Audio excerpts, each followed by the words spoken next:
1월 30일 살아계신 하나님의 말씀 민수기 12장 1절부터 16절 말씀으로 하나님의 훈련이라는 제의 말씀 드립니다.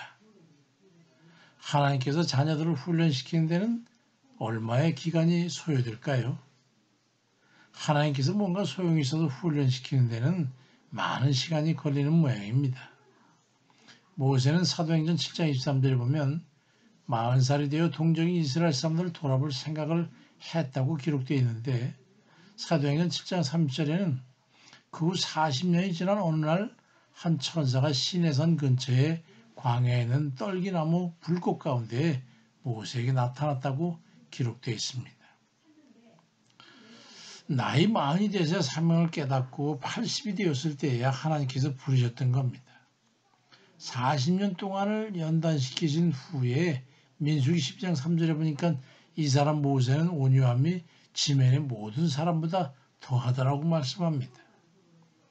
모세가 처음부터 이렇게 다른 사람보다 온유함이 더했던 건 아닙니다. 그가 애굽의 왕자로 있을 때 왕자로서 장군으로서의 권세를 누릴 때는 혈기가 넘치는 사람이었습니다. 출애굽기 2장 11절 이하에 모세가 장성한 후에 한 번은 어떤 애굽 사람이 히브리 사람 자기 형제를 치는지라 좌우를 살펴보고 사람이 없자 그 애굽 사람을 쳐 죽여 모래 속에 감췄다고 기록되어 있습니다. 모세의 나이 그때 40대였습니다. 사람 하나는 그냥 죽여버릴 만큼 격하고 혈기 많은 사람이었습니다. 그러던 그가 살인사건을 해서 도망해가지고 미디안 광에서 40년을 지내면서 사람이 완전히 변화된 겁니다. 사람이 하나님의 원대로 변화되는 데는 연단의 과정이 필요한 것이죠. 모세가 광야에서 40년 동안 어떻게 생활했는지 성경에 기록은 없습니다. 그런데 실제 시내산을 답사했던 김성학 박사가 증언하는 모세가 40년 동안 살았던 이드로의 집이 있던 미디안 광야는 사람이 흔히 살 수 있는 그런 평범한 곳이 아닙니다. 아무리 둘러봐도 풀 한 폭이 구경하기 어려운 그런 아주 척박한 땅입니다. 출애굽기 3장 1절 2절에 모세가 그의 장인 미디안 제사장 이드로의 양떼를 치더니 그때를 인도하여 하나님의 산 호렙의 이름에 여호와의 사자가 떨기나무 불꽃 안에서 그에게 나타났다고 말씀하는데 왜 그가 양떼를 몰고 시내산까지 갔을까요? 먹일 풀이 없으니까. 그것은 낮에 기온이 40 내지 50도 이상 올라가는 살 수 없는 거죠. 밤에는 또 거기다 양털옷을 겹겹이 끼워보야 살 수 있는 영하의 온도이기 때문에 사람이나 짐승이 살기가 아주 어려운 곳입니다. 그런 최악의 상황에서 40년간을 밤낮으로 양을 치면서 왕자였던 모세가 시련과 좌절과 자괴감 속에서 삶의 의욕을 잃어버리고 극한의 자포자기를 겪으면서 살았던 것은 쉽게 짐작할 수 있습니다. 그 결과가 모세로 하여금 이 세상의 어떤 사람보다 온유한 성품으로 변화시켰던 겁니다. 야고보 1장 4절에 인내는 온전히 이루라.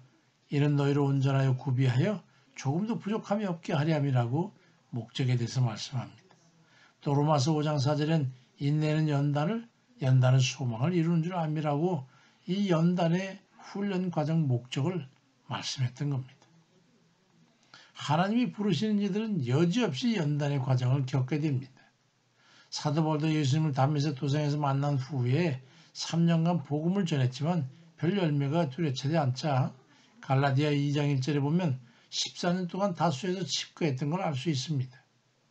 그때 성경의 무제한 숙독 그리고 기도 속에서 천국에까지 경험하고 각종 은사를 받고 해서 성령의 권능을 힘입고 세상에 나와 복음을 전하게 됐던 거지요.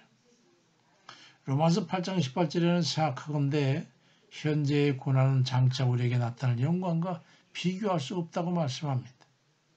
사람마다 시련이 있어요. 연단을 겪게 됩니다. 그건 하나님의 뜻을 이루기 위함입니다. 하나님 앞에 구원받을 만한 그런 그릇을 만들기 위한 목적이지요.